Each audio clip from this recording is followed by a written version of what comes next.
The two big programs I was in that you'll probably recognize was the one I started in was the Space Shuttle program. I was really a software engineer in that program working on the ground systems, but the shuttle is a big and complex operation, one of the most complex systems man has ever built. And of course you're going to do some system engineering there. And it's very time critical, it's very life critical. I mean, astronauts' lives are at stake here.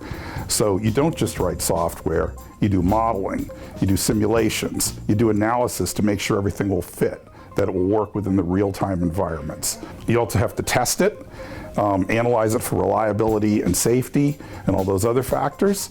And I actually got to do all of that in my time working on that program, starting off with writing the software, going into the test environment, sitting on the consoles, making sure the system was actually working, doing modeling and analysis of the software, and then ultimately working on new programs where I got into writing proposals, more architecture and design activities, and then ultimately supporting missions as well.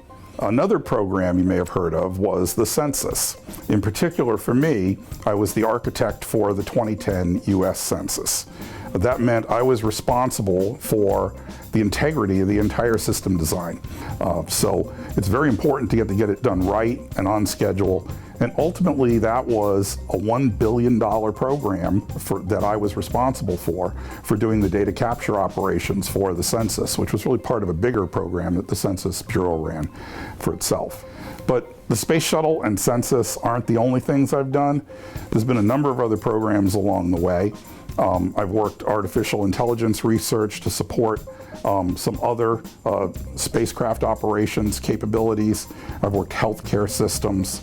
I've worked tax systems, a number of different things. And that's what's really good about system engineering and system architecture.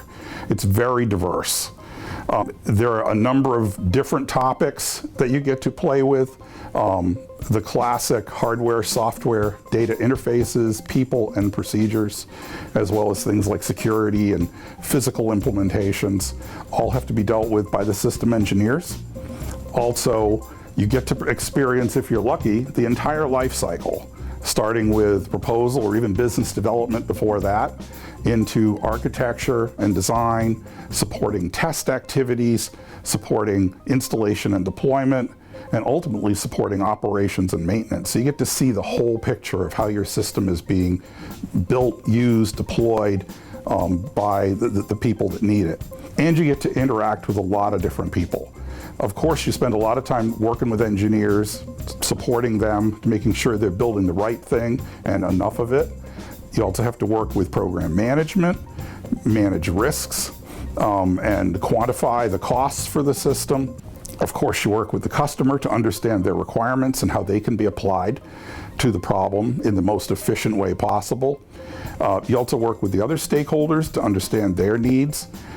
You have to work with the people doing installation, facilities, security, those types of things to make sure it can be deployed properly, and ultimately the users of the system during the operations phase.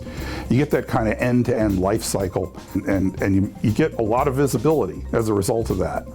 What I really look for in a systems engineer is being interested in everything.